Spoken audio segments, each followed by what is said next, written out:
Chapter 422, Replicating the Ploy.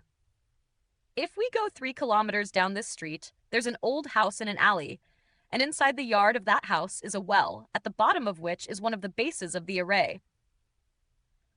Hunley began to lay out the locations of the bases of the array, while Patriarch Coldflame listened with rapt focus while nodding or shaking his head in response, using his recollection to determine whether these bases were genuine or false. In the real world, the white stone plaza that they were situated on wasn't very large at all. But this illusion was immeasurably massive. Starting from the well in the old house, the 3 of them passed through a wine shop and a brothel, and after a series of turns, they arrived in the backyard of a public office. After that, they stepped onto a millstone to flip over a wall that was less than 7 feet tall, arriving in a residential area in a quiet alley. After emerging from the alley, they passed through 7 or more streets before arriving at a school. During this time, Lu Yuqing was gradually becoming more and more disoriented, as if she were about to lose herself in the array. But thankfully, Hanli was able to snap her back to her senses using a spiritual sense secret technique. The tender voices of children reading aloud could be heard coming from inside the school, and outside the school gate was an elm tree that was over a century old. It wasn't very tall, but it was extremely thick, and at this moment, Hanli's trio was standing under its shadow. Last time, the exit of the array was the remains of a primordial demon beast, and it's completely different this time. So I can't be certain, Patriarch Coldflame said in a hesitant voice as he looked at the old elm tree. The spiritual power fluctuations here are very different from what we've previously encountered, so I think this should be the place, Hanli said while observing the elm tree through his eye of truth. He then cast an incantation seal toward the elm tree, and the eye of truth above his head trembled slightly, then released a burst of golden ripples. The elm tree instantly brightened significantly upon contact with the golden ripples, and a blue vortex emerged within the golden light through which a long passageway could be seen. Patriarch Coldflame approached the blue vortex and inspected it closely for a while, then turned back to Hanli and Lu Yuqing, before nodding in confirmation as he said, "This should be the place. The passageway inside is almost identical as the one from last time." "All right, then let's go. We've already been delayed significantly here," Hanli said.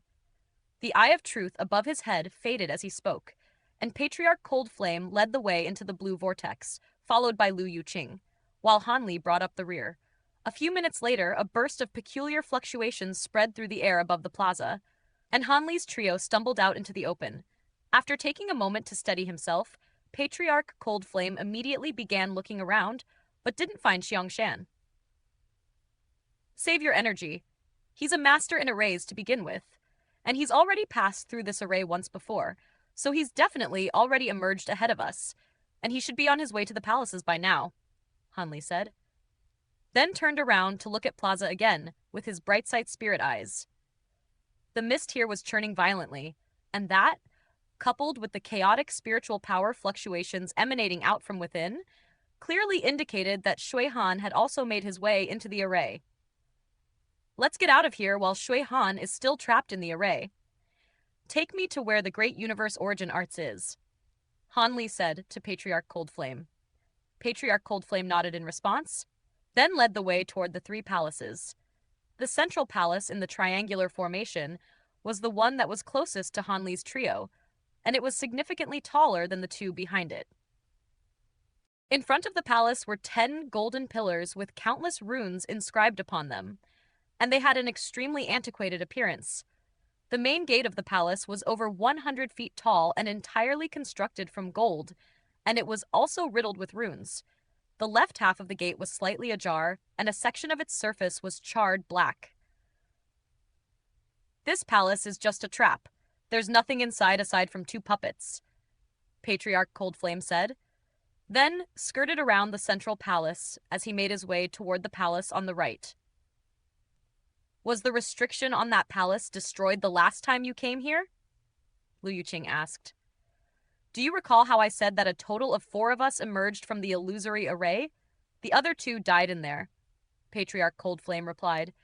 Liu Qing's face paled slightly upon hearing this, and the three of them remained silent as they made their way to the palace on the right. This palace was smaller than the other one, but it was constructed using the same materials and in the same style. The only difference was that the gates of this palace were tightly shut, and the runes engraved upon it were also undamaged. Fellow Taoist Han, I found the first half of the great universe origin arts in the rear hall of this palace, and the other half is also in there. Patriarch Coldflame said, There must be some reason why you didn't secure both halves of the cultivation art at once last time, right? Hanli asked. That's right. The cultivation art is being guarded by an early golden immortal stage puppet. Patriarch Coldflame replied with a nod. A hint of suspicion appeared on Hanli's face upon hearing this. Forgive me for being blunt, but if there's a golden immortal stage puppet in there, then I don't see how it was possible for you to have stolen the first half of the cultivation art, particularly considering this was back before you cultivated the great universe origin arts. I understand your skepticism, fellow Taoist Han. At the time, it was indeed true that I wasn't even able to withstand a single attack from the puppet, hence, I didn't engage it in a direct battle. Instead, I released a few of my puppets to divert its attention, then used a concealment treasure to mask my aura before sneaking into the rear hall, and that was how I managed to obtain the first half of the cultivation art. Patriarch Coldflame explained. An enlightened look appeared on Hanli's face upon hearing this.